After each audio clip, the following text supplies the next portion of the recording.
Shalom everyone, and today we study Parashat Ḥayei Sarah, the book of Genesis, chapter 23, verse 2.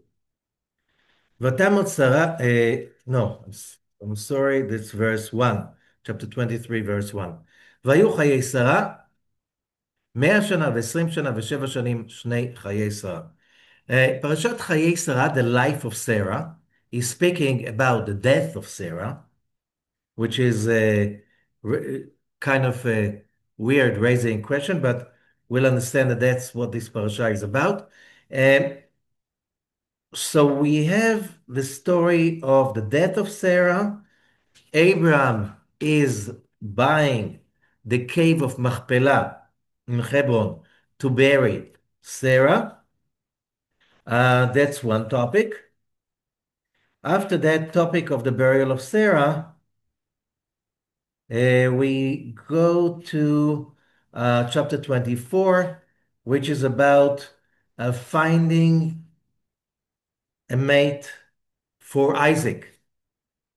And then that's the miraculous story of Eliezer, the slave of Abraham, going to Haran to find a woman for Isaac, and he finds Rivka. Okay? And then he brings her back. They get married. That's the other story of this parasha. We'll see later on what's the connection between among all these stories. So that's two major stories till now. After that, we don't have so many stories. Then we have another story about Abram taking back Hagar back home. She brings him some more children, and then he gives them gifts and he sends them to the Far East. That's the next story. Then we have the death of Abraham and his burial by his two sons, Isaac and Ishmael, and then the death of Ishmael. Now, what is the major idea of this parasha? What is the major lesson that we have in this parasha? We can find it already in the first verse, where it says, and again, we have a problem with the English translation because any translation is a commentary. So it depends on the agenda of the translator. And whoever says he has no agenda, he'll be lying about other things too. Everyone has an agenda. Everyone has his own point of view. We're born with that. We should not be ashamed of that. But we should also be aware of it, that we have a limited point of view that depends on our background, depends on what we're going through in life, depends even how did we sleep last night and how did we wake up in the morning, and many other things that basically decide our agenda. So we'll try to see what is the meaning, what is the goal. The main one we can take from this parasha for this week and also for our lives. And when we say Vayu Ḥayei Sarah, and the lives in plural of Sarah were, so we're talking about life in plural. In Hebrew, it could be when we speak about the lives of Sarah. Why are we talking about lives in plural? Also, life in Hebrew, Chaim, is in plural. Chai is single, Chaim is plural. Usually we use the word life in plural. Why do we say plural? Not just about Sarah, but about every person. Why is it in plural? If we did not get it yet, so when it says the life of Sarah, and it speaks about she was 127 years old, although it doesn't say so, it says something else. But then it says, and the lives of Sarah were 100 year in single, ו-20 שנה, and 20 year single, ו-7 שנים, and 7 years plural. Shnei Ḥayei Sarah. So that can be read, Shnei can be read as the years of, but it can be read also the double, the two. Shnei in Hebrew is two, double. And but it means also the years. So which one is the real meaning of that word that has double meaning? Again, could be, and many times both meanings apply. So again, in the double lives, Ḥayei, lives of Sarah.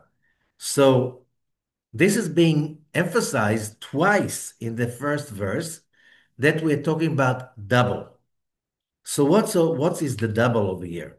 And if we go even into the numbers, when it says 100 year, only when you study Kabbalah, you understand why 127 and why every number over here is mentioned separately. It doesn't say 127 years, as we read, 100 year, 20 year in single, and 7 years. So in order to understand that, we have to understand Kabbalah. And the language of Kabbalah is teaching us something that is very, very crucial for our own success. We're not talking about just, a spiritual idea that it's nice to have. Our lives, again, even in English, in plural, it is a double, uh, we live a double life. And what does it mean a double life?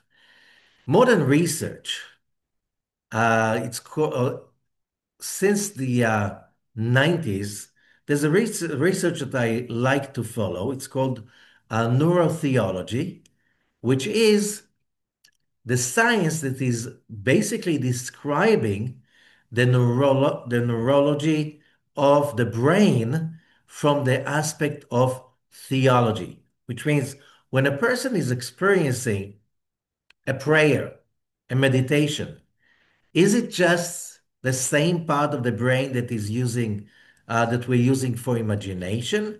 We just imagine that we pray. We just imagine that we meditate. When that you imagine that we have a spiritual experience, or is there something more than just regular imagination? Because animals can imagine also. A cow can imagine the pasture. How do we know? Uh, I've seen sometimes videos of cows in the cold countries that they were stuck inside for the whole months of snow. And now it's spring and they let out to the pasture. And they're so happy and they're dancing. So what does it mean? They could imagine that and they're waiting for that when they were locked in during the frozen days of the winter. So they can imagine something like this. But what does happen to the human brain when we imagine God? And if you follow the developments in the neurotheology science, there's something very important. There are parts of the brain that are programmed to experience what we call God, to experience the beyond, to experience the world beyond. And this is crucial. Why? We are basically structured, we are basically built to have God, and not just God, but whatever God symbolizes, which is when you start to study Kabbalah, the first thing you must study and be aware of is the idea of the split reality that we live in. There is the reality we perceive with the five senses. This is the reality of that we can touch, hear, smell, whatever we can sense and with our senses, and also we can explain with our logic. However, there's another reality. There's a reality of what is beyond, the world that is beyond. So, of course, we live in a world that is basically very materialistic. And if we look in the academy, if we measure what's going on in, modern education, business, whatever, we see like an overwhelming denial of the existence of the universe beyond. While when you study Kabbalah, you understand that basically the universe can be divided into two parts. Basically, the universe is not divided. There's one universe, Olam HaEmet, the world of truth, which is the way the world is really structured and functioning. And there is the Olam HaSheker, the world of lies, the world of illusion. This is the world that we imagine that exists. Okay? The world that we think it exists because as long as we are trained, since we were kids, to believe only what the senses can, Take it back.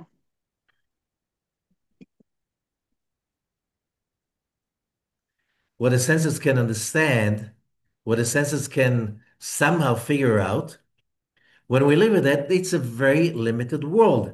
However, as we know, human beings are programmed, not just programmed, the hardware, the structure of the brain, according to neurotheology, and the software, both are structured to live, to exist in a double reality.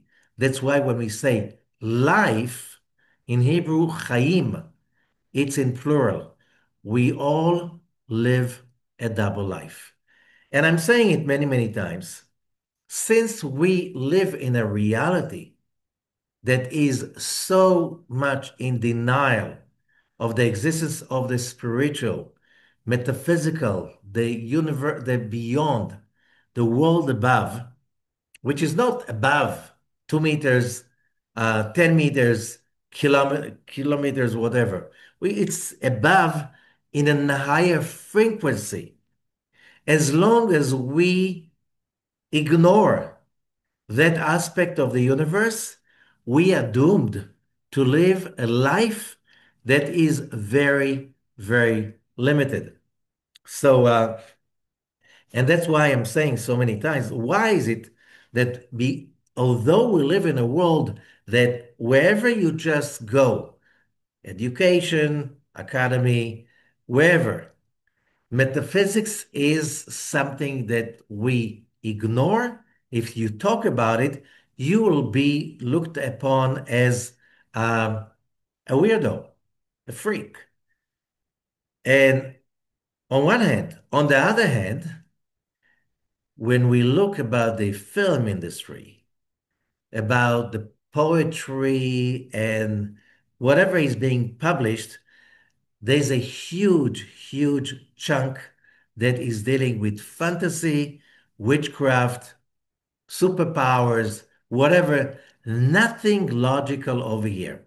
And this part is growing every year.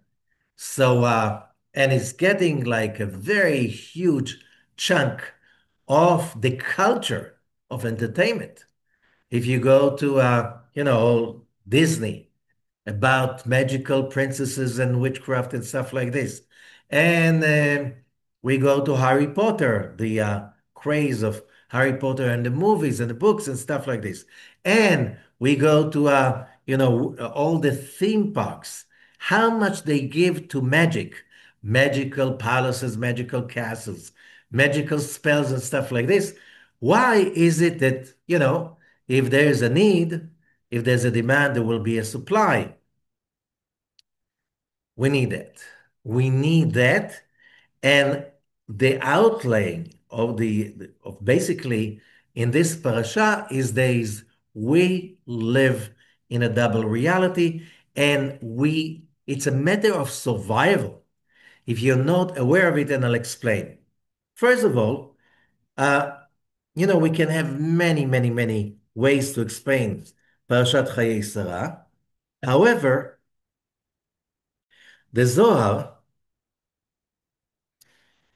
starts about the explanation of the Parashah, verse 1 in Hasulam Zohar commentary. Vayu Ḥayei Sarah, of course, the first verse, and then Rabbi Yossi Patach Vamar. Rabbi Yossi opens and says, Vayis'u et Yonah vayitilu el hayam vayamod hayam mizapo. And he brings over here the whole issue of the book of Jonah. And the book of Jonah is a very, how should I say, it's a typical biblical story that does not make sense. Here we have Jonah, he has a prophecy, he's running away from the prophecy. Again, just the moment somebody has a prophecy in our lives, he should be institutionalized, right? Sedated, and basically locked up so he does not bother normal human beings, because the moment you have a prophecy, you're not really considered to be part of the crowd. Okay? But Jonah is running away from the prophecy. And he goes into he takes a ship from Jaffa, Jaffa, the ancient port of Jaffa, and he's going to Tarshish. Okay? And the question is, what's the story that the sea is starting to be very, very unusually stormy, and the people on the ship, they're trying to figure out why is that happening, and they use some magic, and they found out that everything is because of Jonah. And he tells them, yes, I'm running away from my prophecy. I'm running away from my destiny. I'm running away from God. It's all because of me. Throw me into the ocean and you will be saved. Why should all of you die because of me? They are reluctant to do that. Finally, they throw him into the sea and he is drowning, but a big fish comes and swallows him up. I hope you know the book of Jonah. And then Jonah is inside the fish for 3 days, and he's starting to repent, and he's promising God that he won't run away from the prophecy. And the fish is being resurrected after he died already, started to start to rot. The fish is resurrected, and the fish spits Jonah back to the shore, and Jonah is going to carry the prophecy to the city of Nineveh, the capital city of the empire, the Assyrian Empire. So basically, this is the story. It's not a rational story because, you throw somebody to the sea, and the storm is immediately over, and then a fish swallows you up and you're still alive. And then the fish spits you out and you're going to carry the prophecy. This is not a rational story. But it's not the only irrational, very extremely irrational story that we have in the Zohar of Parashat Ḥayei Sarah. However, the Zohar is saying you have to understand that the whole story of Jonah is mostly an allegory. And I'll just give an example.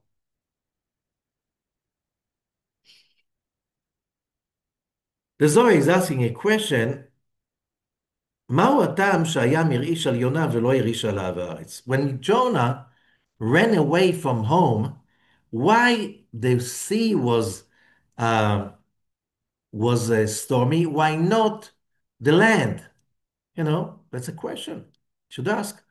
The moment he got out of the house, if the land was shaking, maybe he would come home sooner. That would be more efficient. The delay till he got to the port, till he found the ship, till he got on the ship, till they got in. Okay? And as always, explaining to the word for sea in Hebrew, yam, is also representing that sephirah, emanation, that is called bina. Why? What's the correlation? Yam, we know that Hebrew, every letter is a number. The word yam, sea, an ocean, is 50, the number 50. Binah is the number 50. The 50 gates of Binah, the emanation of Binah. Binah is also being called many times the world above, the upper world, the world to come, which is also a mistranslation. In Hebrew, it doesn't say the world to come, it says the world that is coming, because it's coming, shining at us all the time. The question is, do you welcome that world? And so basically, what the Zohar is saying is giving a very um, amazing explanation about the allegory that the sea is correlated to the world to come, to the upper dimension, to the dimension of the universe beyond the physical, the physical universe that we can perceive with our senses. Uh, and because he was running away of the prophecy, and the prophecy was coming from that level that is called Bina. Therefore, the sea became stormy and not an earthquake. And therefore, he was thrown into the sea because he was running away from his destiny that was that ocean of ideas and prophecies. Because that was to getting back into the prophecy he was trying to um, get away from. Like our generation that is trying to get away from anything that is prophetic, religious, whatever is beyond. And especially, we have a whole world of academy that is, uh, I've been part of it, and you could see how it is wired, structured as with a very strong deterministic idea about denying anything metaphysical. Okay, which I noticed as a student of Tel Aviv University and my first degree and my second degree. It's like in science, it was so obvious, especially when I started around that time to study Kabbalah, and you start to realize how the denial is so strong.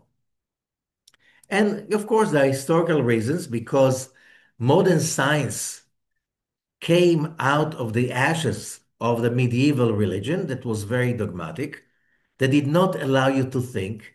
So, in order for modern science to develop, it had to be in a very strong denial of the rulership of clergy, of the dogmatic religion of the Dark Ages that are not called Dark Ages for nothing.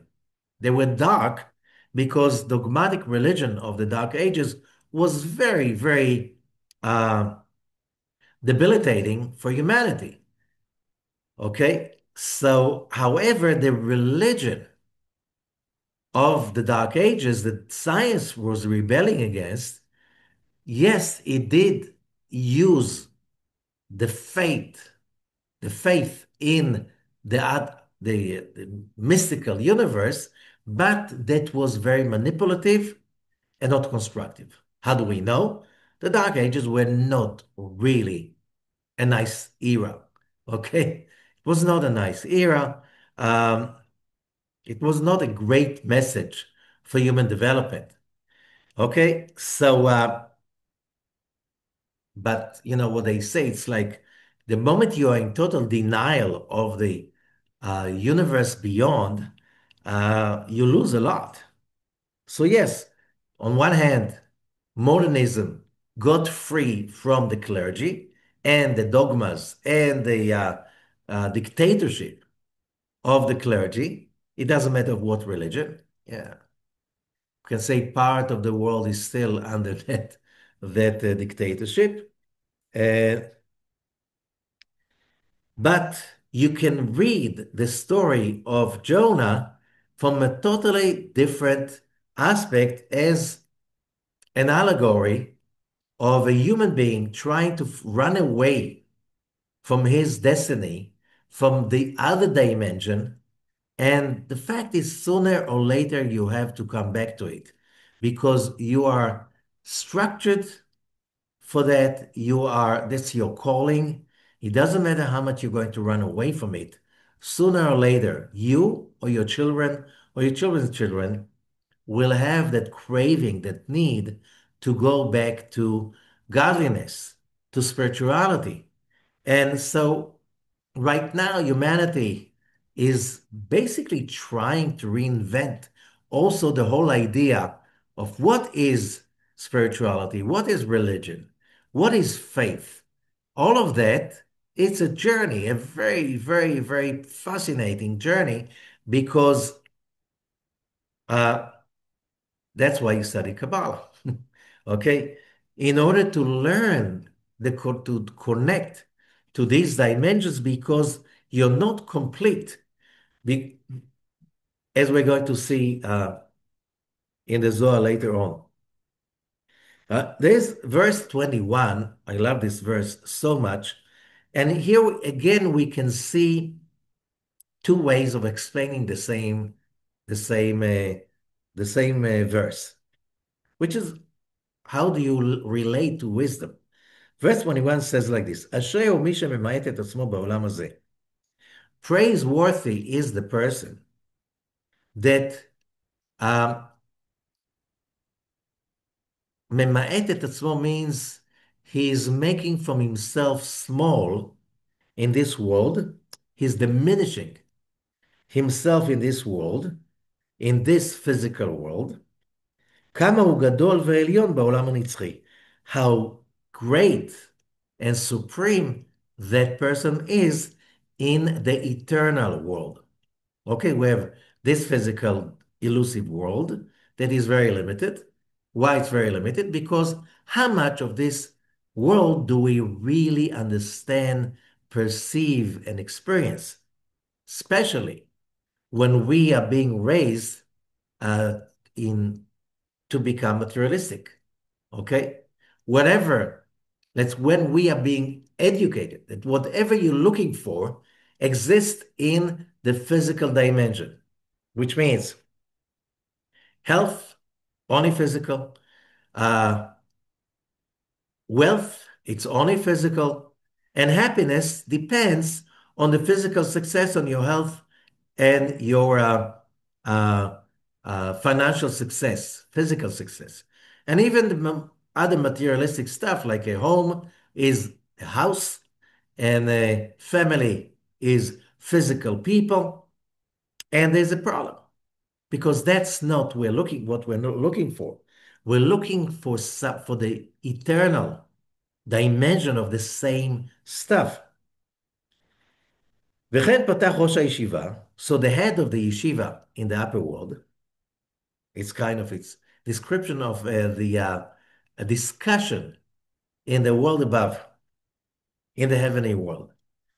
מישהו קטן בעולם הזה, whoever is small in this physical world, הוא גדול בעולם הנצחי, he's great in the eternal world. ומישהו גדול בעולם הזה, הוא קטן בעולם הנצחי. And whoever has greatness uh, in this physical world is small in the eternal world. שכתוב היו חיי שרה וגומר, it brings the example that the number 100 in the describing of the age of Sarah, 100 is single, 20 is single, and the single 7 is in plural, which is a simple way to explain that whoever makes himself humble in this physical world and is not so much after the greatness in the physical world, he would be a great person in the spiritual world. Okay, so you have a very shallow approach saying what? That if you're not putting your efforts so much in richness and career and honor and whatever people are chasing after, whatever we are being preached to chase and to respect, fame, money, power, whatever looks, all of that, uh, then you'll be considered to be a great human being in the world to come. That's a very religious dimension, but if we look at Abraham and Sarah, they did not live this kind of a life. They were famous people. They were celebrities. Wherever they went, they were celebrities. Wherever they went, they became rich. They were very much respected. They were associating with Pharaoh, with kings. Abram became an associate.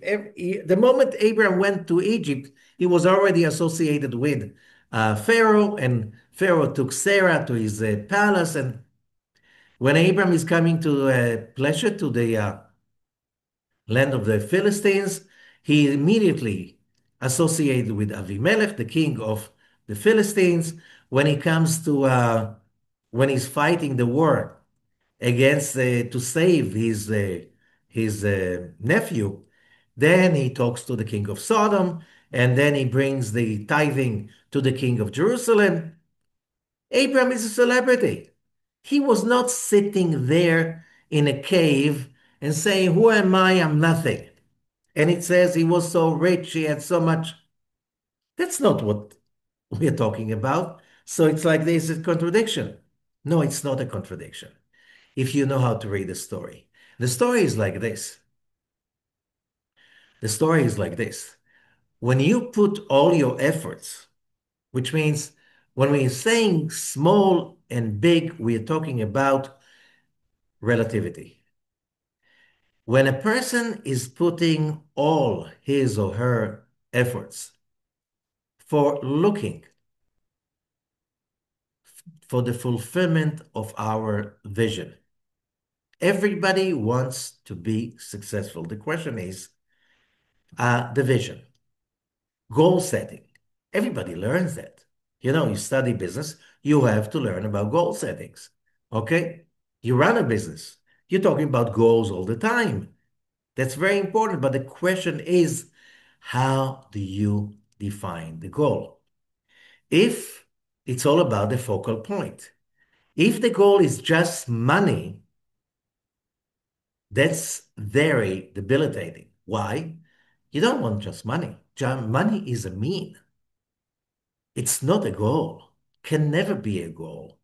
Whoever is being educated, and there are a lot of research that was published in the last few decades, it's very wrong to focus only on money. And therefore, there's a whole school in business starting from the 90s, basically, after a lot of research, that when you have a vision, you have to have also part of the vision, a bigger picture, values that are greater than life. Otherwise, it's not going to work for the long run. That's research.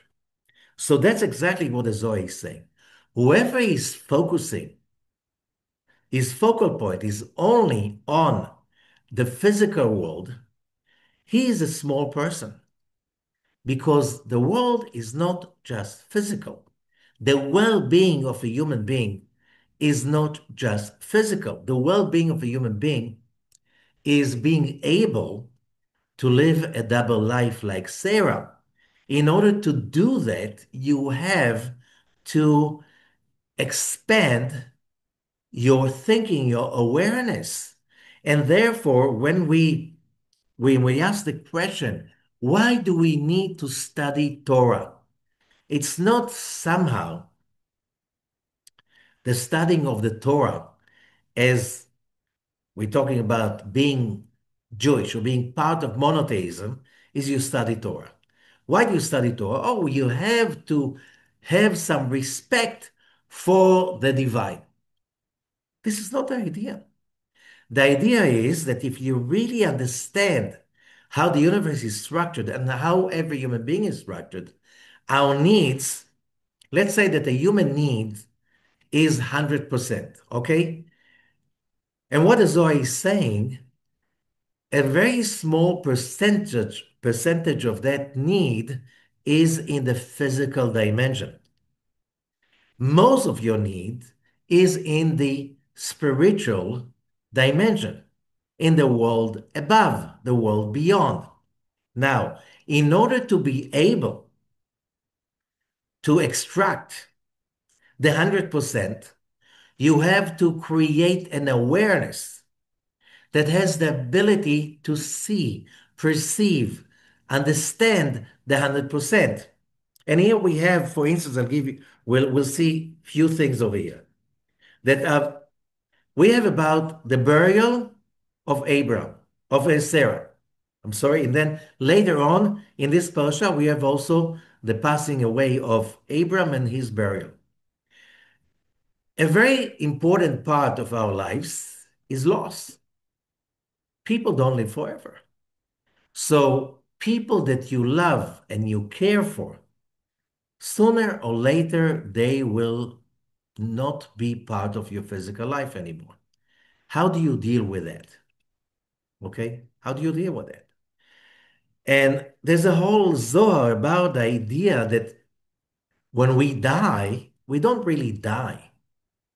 It just that very small fraction of the wavelength of our existence, which is a physical body, that finishes.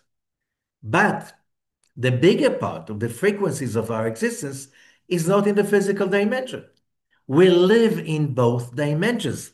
When the physical aspect of our existence disappears, that's called death. It's not really death, it's a death of that physical part. But most of of our existence is not in the physical dimension, it's in the spiritual dimension. That's why we say all the time, when we leave this world, and you hear that a lot, you cannot take with you nothing of what you're being educated is the most important. You cannot take money with you. There's no way to take it with you. You cannot take the assets. You cannot take shares.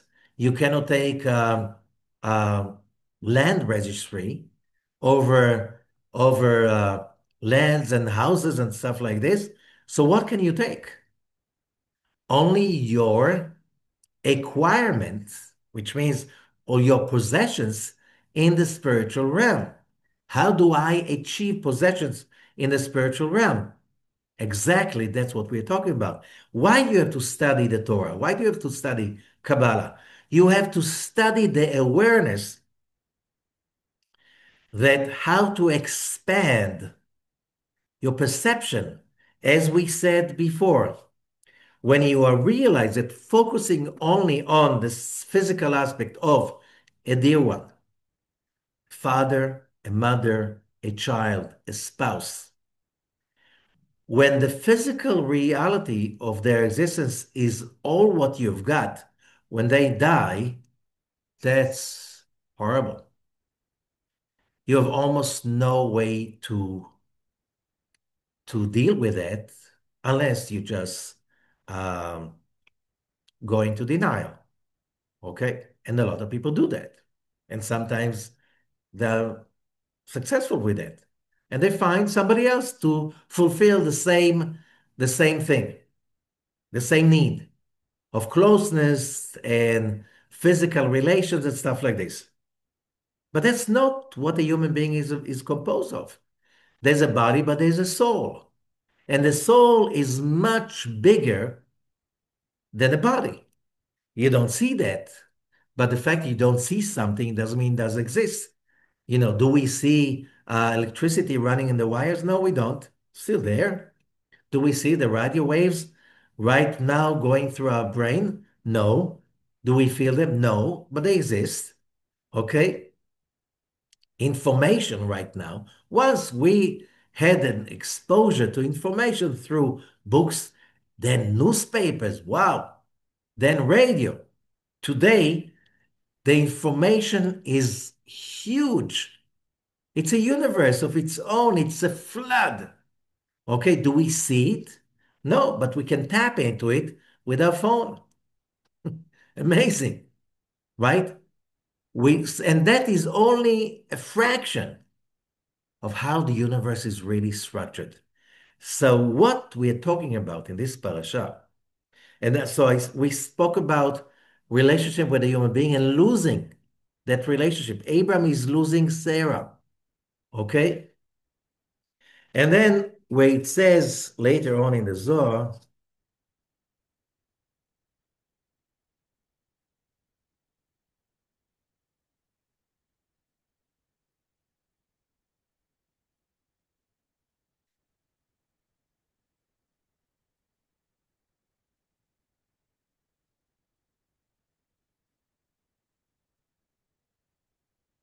uh, that it says on verse 3 about the Abraham, Vayakom Avraham me'al pnei meto. And Abraham is rising from above his dead one. Okay? Why does it say rising? Or it's like in Hebrew, it's also the word that when somebody is mourning for a close relative, first degree relative, you sit on the ground, okay, and then on the seventh day, the morning of the seventh day after the burial, you're being raised. You're being raised, vayakom. You're being raised. It's kima. And kima in the Zohar, kima means a revelation and an arousal of uh, existence, which means there is something about the idea that yes, you lost a physical connection, but you have to rise above it. And you can rise above it. Even Abraham did, he's losing Sarah. They were married more than 100 years. Okay? They were a real power couple. Okay? They were not just a couple. They were Abraham and Sarah. Okay? One of the most famous couples in the history of humanity. Celebrities even 4,000 years after they passed on. Okay?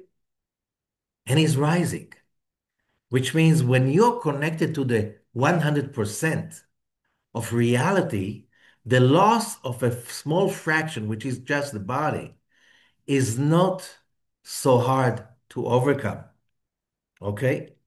Then we have the story after that is getting Isaac married. And that's another story, looking for a mate. And we know that looking for a mate is not a rational. The moment you make it a rational thing, you're limited. You're in a problem because finding a mate, if you look at it rationally, what are the chances? What are the odds to find your real mate? Here it's all a miracle. Abraham says, I have an idea. It has to be somebody from my family. Okay, we narrow down from billions of people over the whole planet. Oh, we just narrow it down to the family of Abraham. Most of us don't have that idea. Okay, but still, who would be the person? And Eliezer, the servant of Abraham, he goes to Haran. He's traveling from Israel of today till to Turkish Kurdistan of today, Haran. The city is still there. Uh, and he's coming to the well. That's where you meet everybody because everybody has to come to the well to get water. And he's praying to God.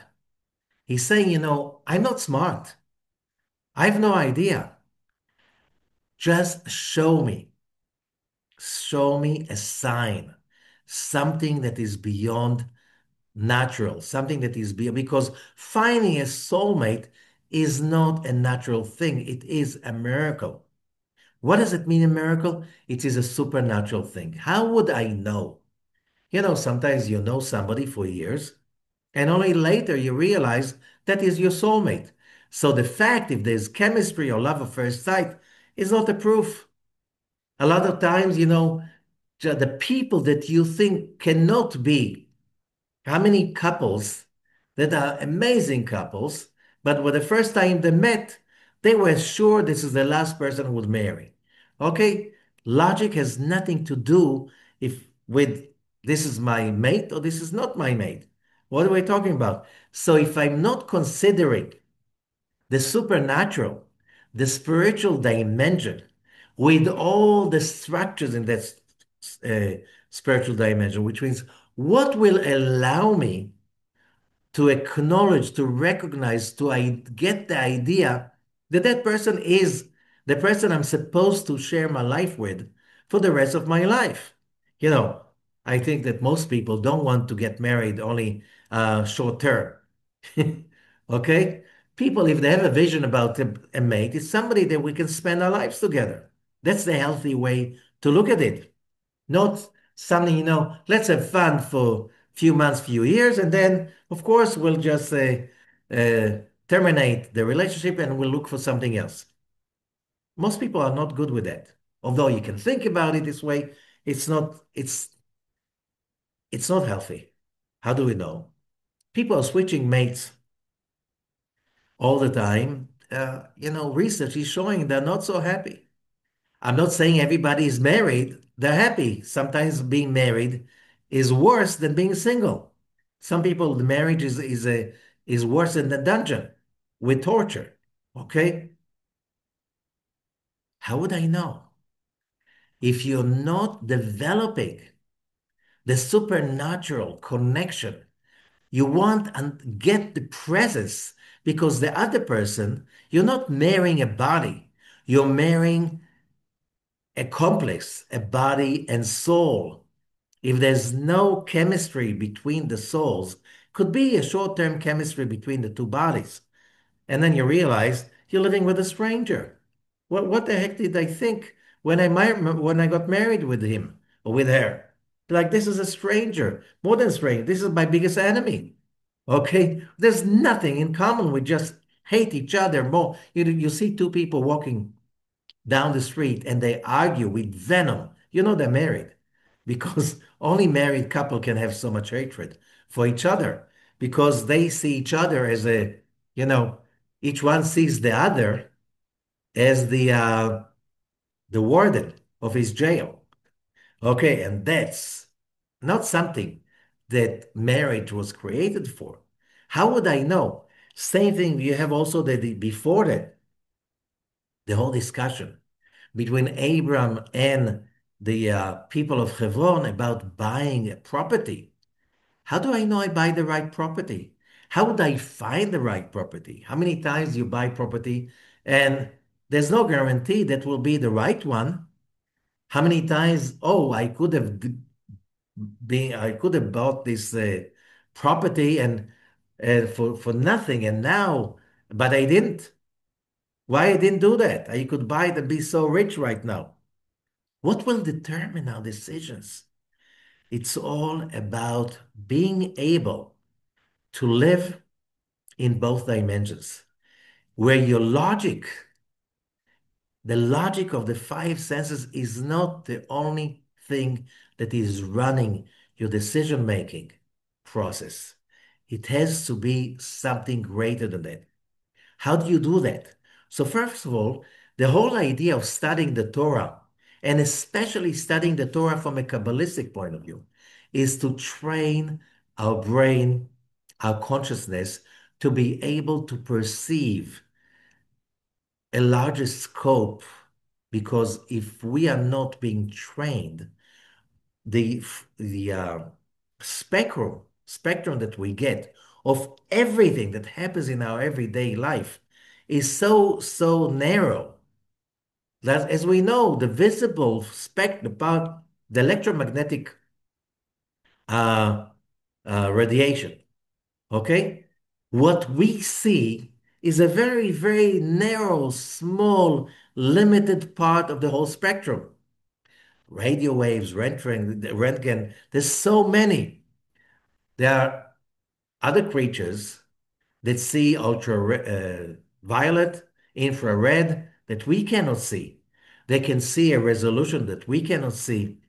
Okay? We see so little, we hear so little, and we understand even much lesser than that. So when it says that who is the great person, it's not a person that diminishes himself. No, no, no. It's not about honor, respect. It's also, yes, humility is important, but it's about when you say to yourself, what I see what I hear with my physical senses, this is only a very small fraction of reality. It is so small. And more than 90% of reality is beyond my senses, and therefore I need to study and I need to develop that part of the brain that neurotheology is explaining when you meditate, when you pray, when you meditate, and when you develop this sense of the presence of God in your life, you expand your capacity as a human being. That's what the Zohar is saying. When you're small in this world and big in the upper world, what does it mean? Your awareness is seeing the proportion. Your awareness, therefore, will see that, first of all, values, honesty, integrity, the biblical values of, do not covet your neighbor's house and wife and whatever. Do not kill, do not steal. Honor your father and mother. Honor the Shabbat. All of that. It's about one thing. It's about expanding the idea of what is important in our lives, how I develop that consciousness, that awareness, that thinking, that programming, that life is not just about acquiring a house, another human being that will serve me and be my mate, help me bring other children to the world, and help me in developing my career and my business and my future with raising children. This is not physical in every aspect. A house is not a house. It has to become a home. The dimension that makes it a home is not just the fancy furniture and uh, all today with all the smart equipment. How would it make you feel a home? Why do you need a mezuzah? Why do you need um, Chanukat Habayit? What do you need to have in the house rituals that will bring in the dimension of positive energy, warmth, and that has to go with integrity, with loyalty, with prayers. This is what the message of Ḥayei is about. It's all about how can we live a complete life, which is basically a double life. You're a spiritual human being, and at the same time, you are occupied with making a living, finding a mate, raising a family. There's no contradiction on the other. It's like the contrary. They the two aspects, they complete each other. A human beings, a husband and wife, as the Zohar is explaining in many, many places, it's also completing two halves of souls into one. And only then the soul, the greatest soul, can grow, free itself, and receive the divinity, the blessings, and so on. So that awareness must be developed in order for a human being to have what we call well-being. It doesn't matter how much money you have. You'll never be rich unless your awareness is rich. There's a uh, there's a little Zohar about it. We'll finish with that.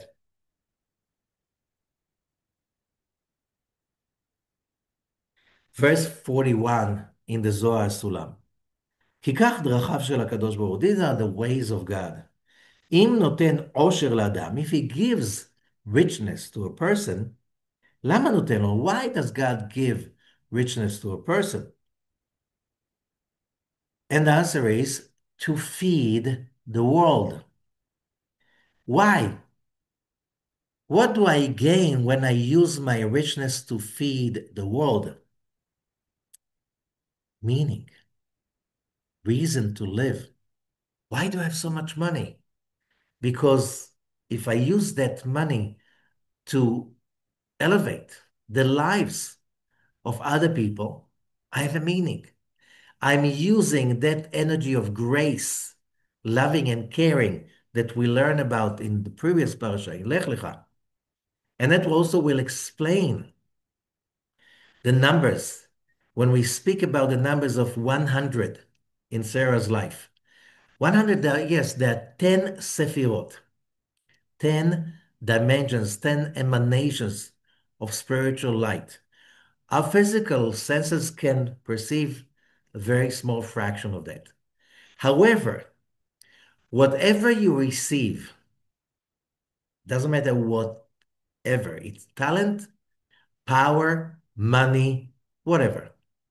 The moment you take it just for yourself, it will burn you, like Sodom and Gomorrah. They were thought, we are here just to take any success and power that we have and enjoy it for ourselves. What will be the result? Sodom and Gomorrah. They were burnt to ashes.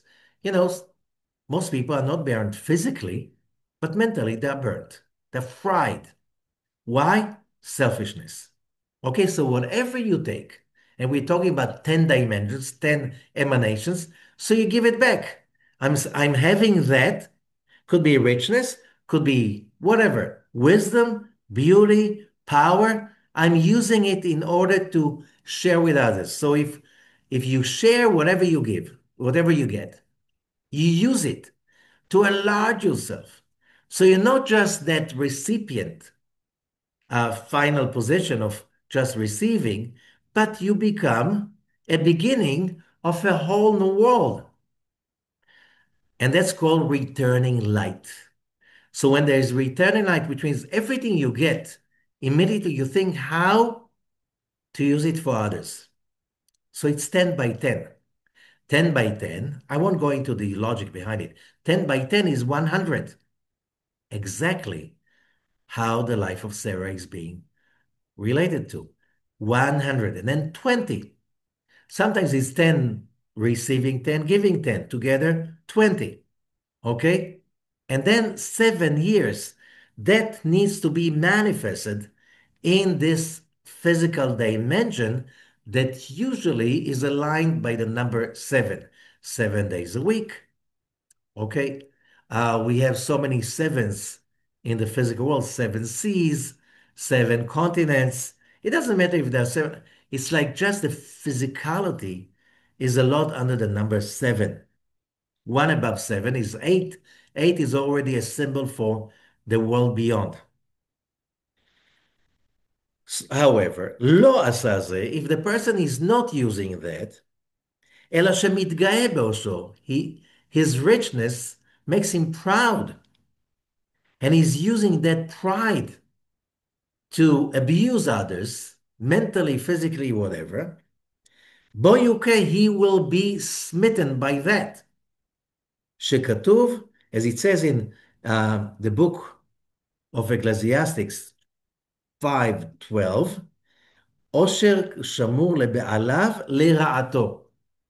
Richness that is preserved for his owner, preserved, which means he's holding it for himself, לרעתו, against him. It will be against him.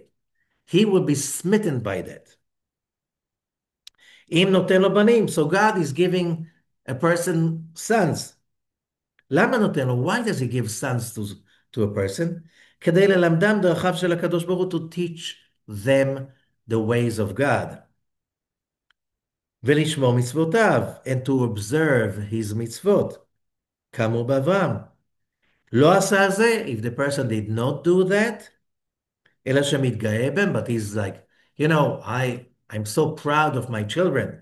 This one has a title in that, and that one is so smart, and this one is so beautiful and so powerful, and so בהם הוא מוכה, he will be smitten, plagued with that he is taking for himself.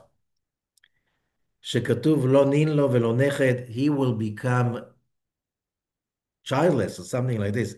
That will be his weak point. The moment you hold on to something, that becomes your weak point. So to complete what we just speaking about, this Parashat Ḥayei Sarah is about proportions.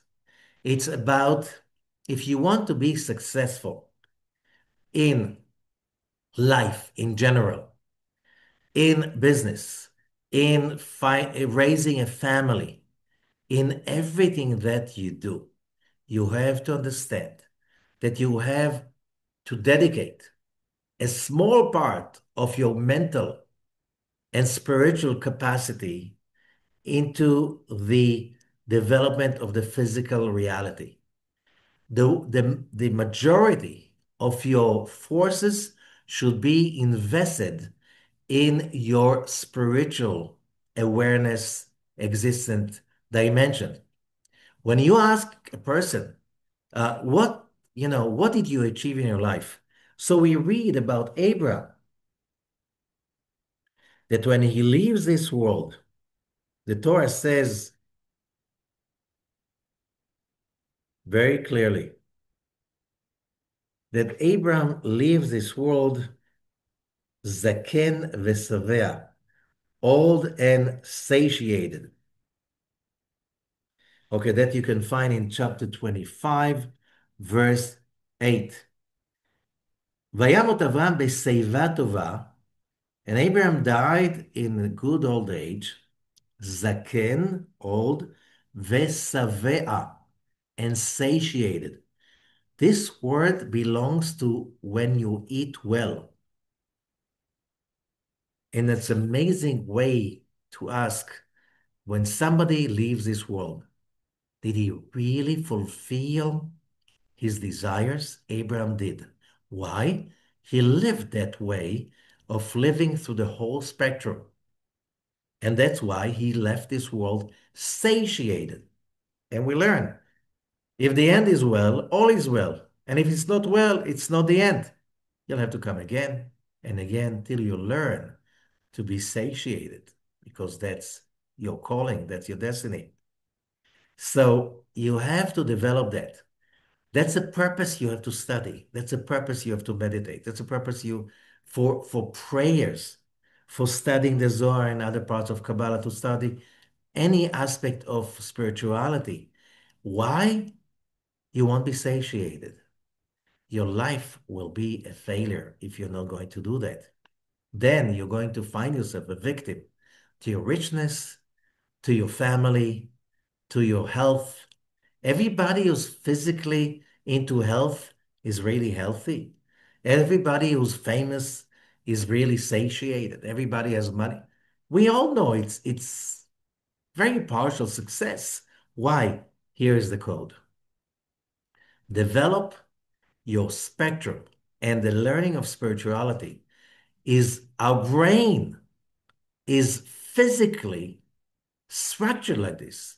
It's neurotic, like the neurons in our brain. They need that spiritual dimension to be really in the state of well-being.